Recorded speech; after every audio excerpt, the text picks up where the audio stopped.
हमको वॉकआउट करना पड़ा कि उन्होंने भाषण पे अपने मुद्दे रखने के बजाय या राष्ट्रपति जी के भाषण में जो उन्होंने कहा है उन विषयों को वहाँ पर प्रस्तावित करने के बजाय उन्होंने सिर्फ कांग्रेस की टीका करते हुए ये राष्ट्रपति का अभिभाषण इस साल का है, इस वक्त का है, इसमें उनके क्या अचीवमेंट है और लास्ट ईयर उनके क्या अचीवमेंट थे और आगे क्या करने वाले हैं, इन विषयों पे उन्हें बोलना चाहिए था। और हमने जो कहा था उसको सीमित करके उन्होंने अपना उत्तर रखना चाहिए था। वो छोड़ के उन्होंने बार बार कांग्रेस के परिवारवाद का और कांग्रेस के परिवार से ऐसा हुआ और फलाना फलाना ये सारी चीजें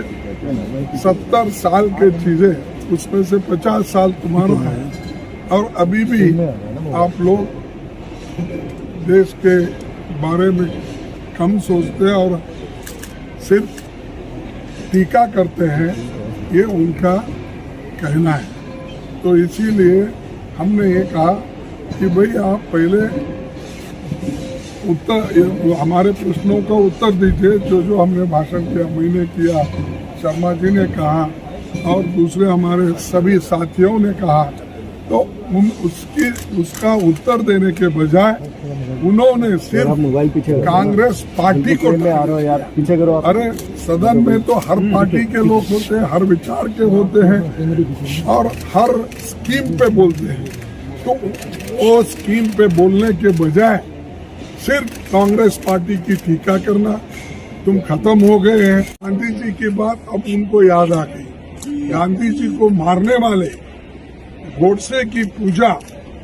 करने वाले लोग और हमको ये कहते हैं कि गांधी जी ये कहे थे कि इस पार्टी को डिसॉल्व करो इसलिए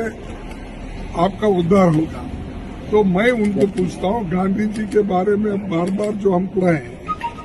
तो वही गांधी जी को यही लोगों ने मारा और यही लोग हमारे विचारों को खत्म करने की कोशिश कर रहे हैं। तो इस वजह से आज हमने तय किया कि किसी मुद्दे पे उनका रिप्लाई नहीं है। जो मुद्दे हमने उठाए थे, इन्फ्लेशन का हो, एम्प्लॉयमेंट का हो और कोविड में इनका सेकेंड जो कोविड आया उनका फेलियर हो और बाकी के जो चीजें हमने रखी थी उन चीजों का कोई रिप्लाई उनके पास नहीं, कोई आंकड़े नहीं, कोई डाटा नहीं। हम डाटा के साथ, आंकड़े के साथ बात की, लेकिन उन्होंने ये सब छोड़ के सिर्फ कांग्रेस पार्टी को टारगेट करके सिर्फ एक ही पार्टी को ऐसा बोलते गए। तो इसीलिए हमने ये कहा कि ये उत्तर देने के बजाय जो 5 राज्यों में चुनाव हो रहे हैं उनको मैसेज देने के लिए यहाँ भाषण कर रहे हैं। तो इसीलिए उसका खंडन करके हम वहाँ आए हैं और वहाँ